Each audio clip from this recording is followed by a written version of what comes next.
Halo,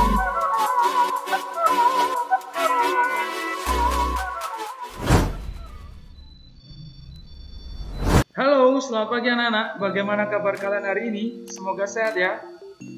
Bertemu lagi dengan Bapak untuk belajar bersama. Kali ini kita akan belajar tentang tema 2 dengan judulnya Menyayangi Hewan dan Tumbuhan. Dengan materi pokoknya, subtema 1 tentang manfaat tumbuhan bagi kehidupan manusia. Di pertemuan kali ini kita akan membahas tentang dongeng. Siapa di antara kalian yang sebelum tidur setiap malam dibacakan dulu dongeng oleh orang tua? Ada? Pasti menyenangkan ya, tidurnya kalian pasti juga nyenyak. Nah, kali ini kita akan membahas tentang dongeng itu. Sudah siap untuk belajar? Mari kita mulai. Pengertian dongeng. Dongeng itu apa sih? Dongeng merupakan cerita khayalan, cerita fiktif, tidak nyata atau imajinasi. Jadi dongeng itu cerita yang dibuat tidak nyata, ya, hanya imajinasi. Dongeng umumnya bercerita tentang kehidupan pada zaman dahulu kala. Jadi menceritakan kejadian yang sudah dulu, yaitu tentang imajinasinya pengarangnya itu. Dongeng memiliki jalan cerita yang sederhana. Di dalam dongeng berisi pesan atau amanat. Di dalam dongeng itu berisi pesan atau amanat yang ingin disampaikan kepada pembacanya. Tokoh yang ada di dalam dongeng. Nah, ini tokoh-tokoh yang biasanya ada di dalam dongeng. Yang pertama adalah manusia, kemudian ada hewan, dan yang terakhir ada tumbuhan. Biasanya dalam dongeng ini setiap tokohnya diberi nama atau diberi sebutan masing-masing.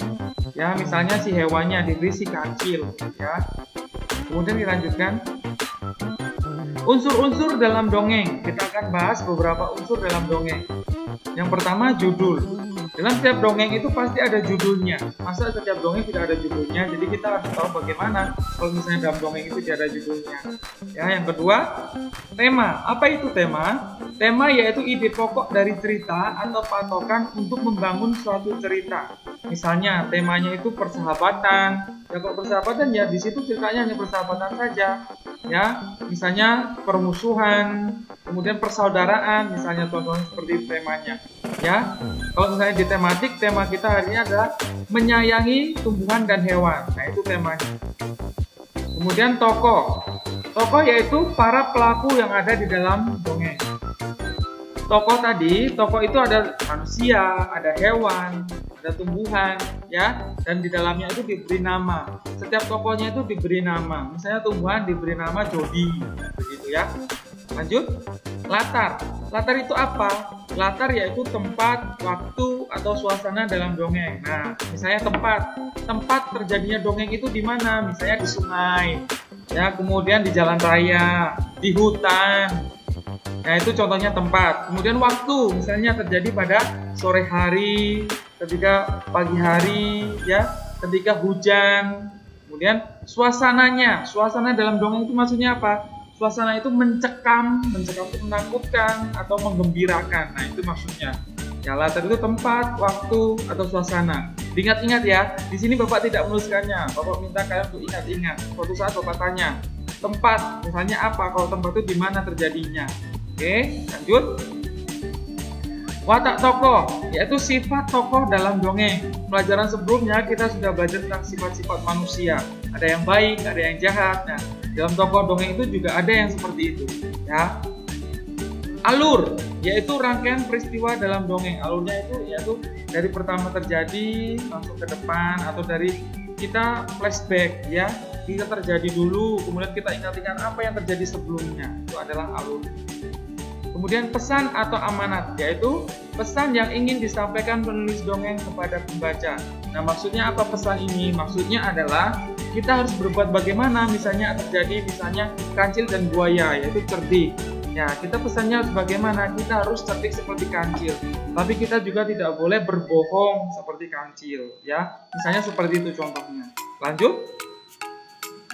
Jenis-jenis dongeng. Yang pertama, ada 5 jenis dongeng. Yang pertama, mite, yaitu dongeng dengan latar belakang sejarah yang mengandung hal-hal ajaib dan dianggap suci. Biasa tokohnya adalah dewa-dewa. Nanti contohnya di slide selanjutnya ya. Yang kedua, legenda. yaitu dongeng mengenai peristiwa sejarah suatu nama daerah atau asal-usul daerah.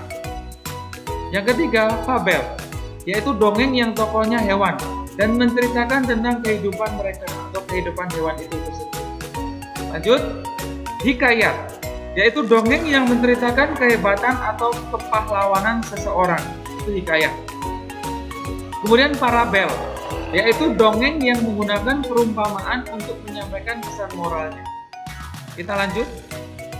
Contoh judul dongeng. Nah, tadi yang Bapak minta tadi ya, Bapak jelaskan tadi. Yang pertama, Mite. Contohnya judulnya adalah Jakartaru, cerita Ganesha, cerita Nyai Roro Kidul, dan lain-lain. Mite tadi adalah menceritakan tentang dewa-dewa atau kehidupan mereka. Yang kedua, legenda. Nah, legenda itu contohnya legenda Danau Toba, Sang Kuryang, Malin Kundang, dan lain-lain. Legenda tadi mencakup tentang kejadian suatu daerah atau kejadian asal-usul suatu daerah. Kemudian fabel, contohnya kancil dan buaya, anjing yang nakal, beruang dan lebah, dan masih banyak sekali. Fabel itu menceritakan tentang kehidupan hewan atau tokohnya adalah hewan-hewan. Kalau misalnya kalian sebelum tidur dibacakan orang tua kalian dongengnya tentang hewan-hewan, tokohnya hewan-hewan semua, berarti itu adalah jenis fabel. Kemudian hikayat. Hikayat menceritakan tentang kehebatan seseorang atau kepahlawanan seseorang. Contohnya adalah Aceh, Abu Nawas, Amir Hamzah, Abdullah, Banjar, dan lain-lain. Yang terakhir adalah parabel. Contohnya yaitu parabel tadi menceritakan menggambarkan bagaimana pesan moral itu disampaikan dengan menggunakan istilah. Yaitu ada hakim yang adil, petani yang baik hati, dan sikap baik. Kemudian macam-macam tokoh. Bapak tadi sudah jelaskan ya macam-macam tokoh tentang pengertiannya. Kemudian kita masuk, ada 3 karakter tokoh dalam dongeng. Yang pertama, protagonis atau tokoh utama baik, yaitu karakter baik dalam dongeng. Yang kedua, antagonis, tokoh penantang atau tokoh jahat, menantang tokoh utama tadi ya, yaitu karakter jahat yang melawan karakter utama. Yang ketiga, netral. Netral itu maksudnya apa? Karakter yang tidak mendukung atau menentang, maaf ya salah tulis, menentang tokoh utama, itu adalah netral ya. Yuk, cara menentukan karakter dalam dongeng, cara menentukan karakter baik atau jahat dan lain-lain. Caranya begini, yang pertama, disampaikan secara langsung oleh pembuat dongeng, misalnya kancil ini adalah cerdik, kemudian buaya ini adalah jahat. Nah, itu adalah disampaikan langsung oleh pengarang dongengnya. Yang kedua, melalui percakapan antar tokoh. Dari percakapan kita ketahui bagaimana dari cara penyampaiannya itu ketahuan ya, tokoh ini baik atau jahat. Kemudian disampaikan oleh tokoh lain. Kemudian pendapat tokoh lain. Nah, ini adalah cara menemukan karakter dalam dongeng. Nah, anak-anak, itu tadi adalah pelajaran kita hari ini. Silakan nanti dicatat, dibaca kembali. Suatu saat jika ada pertanyaan, kalian bisa sampaikan kepada Bapak ketika kita sudah masuk pembelajaran tatap muka, ya.